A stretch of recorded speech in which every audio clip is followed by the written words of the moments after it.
Hello students, organisational behaviour part 44 में हम लोग लीडरशिप के बारे में बात करेंगे।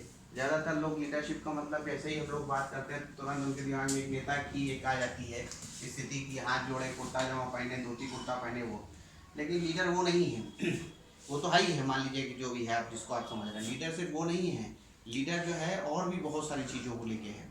ठीक है, तो देखिए इसमें इन्होंने जो लिखा हुआ है हमारे ब्रैकेट में, it is the process of social influence in which one person, मतलब इसमें एक person can enlist the aid and support others, मतलब कि दूसरे को सपोर्ट करेगा in the accomplishment of a common task, एक कॉमन टास्क के लिए। ठीक है, अब अगर हम इसमें नेचर की बात करें इसके, तो it is a process of influence, लोगों को इन्फ्लुएंस करने की प्रोसेस है। ठीक है, दूसरा क्या है, it is related to a situation.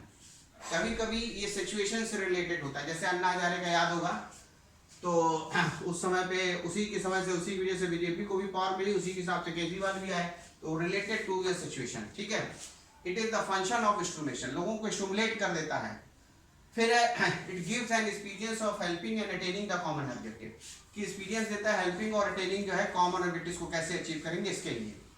फिर employ must be satisfied with the leadership word, अगर एम्प्लॉयज जो है लीडरशिप जो प्रोवाइड कर रही है उससे संतुष्ट नहीं है तो लोग छोड़ के जाने लगेंगे, किसी भी जगह पे हो।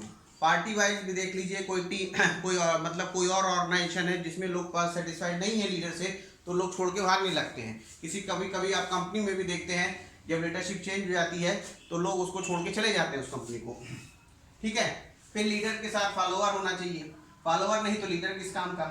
ठीक, working relationship between leader and follower, leader और फॉलोअर के बीच में एक वर्किंग रिलेशनशिप होना जरूरी है। और उनके में एक आपसी इंटरेस्ट होना चाहिए कि सब लोग एक पर्टिकुलर काम के लिए साथ में आए। ठीक है, किसी भी चीज का, जैसे कोरोना की समस्या है, इसको लेके पूरा वर्ल्ड एक साथ हो जाए, उसका एक लीडर हो जाए उसकी वैक्सीन को डेवलप करने के लिए, तो उस तरह की बात नहीं। ठीक है, अब इंपॉर्टेंस ऑफ लीडरशिप क्या है, पहला लिखा है it help in creation of goal, आपका गोल क्या है इसको बताने के लिए जरूरी है। दूसरा पॉइंट लिखा है it help in the organisation of activities, activities को कैसे ऑर्गेनाइज करेंगे उसके लिए। फिर नेक्स्ट लिखा है हेल्प इन अचीविंग कोऑर्डिनेशन, सब में कोऑर्डिनेशन अचीव करने के लिए। फिर लिखा है help in providing guidance, guidance provide करता है।